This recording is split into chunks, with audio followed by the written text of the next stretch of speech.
Pendant des dizaines d'années, on n'en parlait presque plus. Et puis, d'un coup, elle a fait un retour fracassant.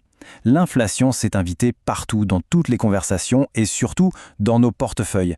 Alors ce phénomène qu'on pensait presque oublié, on va essayer de le comprendre ensemble. Ses mécanismes, ses causes et bien sûr ses conséquences.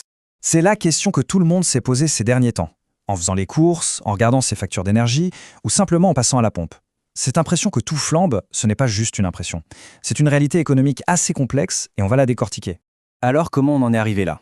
En fait, le choc a été hyper brutal et il s'est déroulé en plusieurs temps. Tout commence en 2021, à la sortie de la crise Covid. D'un coup, la demande explose, mais les chaînes de production, elles, sont encore à l'arrêt ou complètement désorganisées. Ensuite, en 2022, c'est le choc énergétique, avec la guerre en Ukraine qui vient mettre le feu aux poudres. Et l'incendie, loin de s'arrêter, s'est propagé en 2023, notamment à l'alimentation et aux services. C'est ce qui a rendu l'inflation si tenace. Ce n'est vraiment qu'en 2024 qu'on a commencé à voir un ralentissement, ce qu'on appelle la désinflation. Et il faut bien se rendre compte de ce que ça représente. C'est un événement quasi historique. Ce retour de l'inflation, ça marque la fin d'une très très longue période de prix stable, une période que les économistes avaient même surnommée la grande modération. Bref, on a vraiment changé d'époque. Ok, mais avant d'aller plus loin, il faut qu'on soit bien d'accord sur les mots. Inflation, désinflation, déflation. On entend un peu tout et son contraire, et ces termes sont souvent confondus. Pourtant, ils décrivent des réalités radicalement différentes. Alors mettons un peu d'ordre là-dedans. Pour qu'on puisse vraiment parler d'inflation, une hausse des prix doit remplir 3 conditions.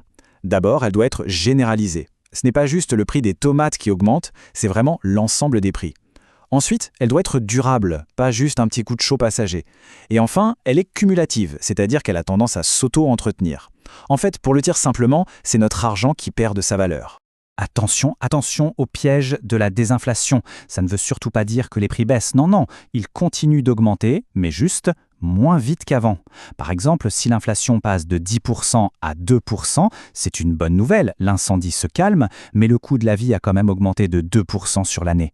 C'est un freinage, pas du tout une marche arrière. La déflation, c'est tout l'inverse. Là, pour le coup, c'est la baisse généralisée des prix. Et ça, même si ça peut paraître une super nouvelle pour le pouvoir d'achat, eh bien, c'est le cauchemar absolu des économistes. Pourquoi ? Parce que ça peut nous entraîner dans une spirale vraiment dangereuse. Et cette spirale, la voici. Imaginez, on se dit que les prix vont baisser demain, donc on reporte nos achats. Forcément, la demande s'effondre. Les entreprises sont alors obligées de baisser encore leurs prix, mais aussi de produire moins et donc de licencier. Les revenus des ménages diminuent, ce qui fait encore plus chuter la demande et la boucle est bouclée. La machine économique se grippe complètement. C'est un scénario de crise bien plus grave en fait que l'inflation. Bon, maintenant qu'on a posé le diagnostic et défini les termes, il est temps de mener l'enquête. D'où vient cette inflation ? Qui sont les coupables ? Les économistes ont plusieurs pistes, plusieurs théories qui parfois s'opposent et parfois se complètent. En gros, il y a 2 grandes familles d'explications. D'un côté, l'inflation par la demande, c'est simple, il y a trop d'argent, trop d'acheteurs pour une quantité de biens qui, elle, ne suit pas. C'est typiquement ce qui s'est passé juste après le Covid. Et de l'autre côté, il y a l'inflation par les coûts. Là, ce sont les coûts de production des entreprises, l'énergie, les matières premières, les salaires qui augmentent, et elles n'ont pas d'autre choix que de répercuter cette hausse sur leur prix de vente. Et puis, il y a une troisième explication, celle des monétaristes, qui est parfaitement résumée par cette phrase très célèbre de l'économiste Milton Friedman. Pour lui, la cause première de l'inflation, elle est simple. C'est quand la Banque centrale a créé trop de monnaie par rapport à la croissance réelle de l'économie. Cet excès de monnaie en circulation fait alors mécaniquement monter les prix. Et plus récemment, on a vu apparaître un nouveau terme dans le débat, un peu plus polémique, la greedflation, qu'on pourrait traduire par l'inflation par la cupidité. L'idée, c'est que certaines grosses entreprises, en position de force sur leur marché, auraient profité du contexte général de hausse des prix pour gonfler leurs marges, bien au-delà de ce qui était nécessaire pour couvrir la hausse de leurs propres coûts. Ok, on a vu les causes, mais maintenant, les conséquences. Parce que l'inflation, ce n'est jamais neutre. Elle ne frappe pas tout le monde de la même façon, c'est une immense machine à redistribuer les richesses. Et donc, forcément, elle fait des gagnants et des perdants. Alors, du côté des perdants, on trouve qui ? D'abord, les épargnants. Leur argent placé sur un livret perd de sa valeur. Et puis, les personnes qui ont des revenus fixes, comme les retraités par exemple, qui voient leur pouvoir d'achat fondre littéralement. Et les gagnants alors ? Eh bien, ce sont les emprunteurs à taux fixe. Le montant de leur crédit ne bouge pas, mais avec le temps, sa valeur réelle diminue. Et à ce jeu-là, le plus grand gagnant, c'est souvent l'État, qui est de très loin le plus gros endetté de tous. Mais le vrai problème, socialement, c'est que l'inflation agit comme une sorte de taxe régressive. Qu'est-ce que ça veut dire ? Ça veut dire qu'elle pèse proportionnellement beaucoup plus lourd sur les épaules des ménages les plus modestes. Ce graphique, il est hyper parlant pour comprendre pourquoi. Pour un ménage modeste, les dépenses qu'on ne peut pas éviter, ce qu'on appelle les dépenses contraintes, comme la nourriture, le loyer, l'énergie, les transports, ça représente une part énorme du budget.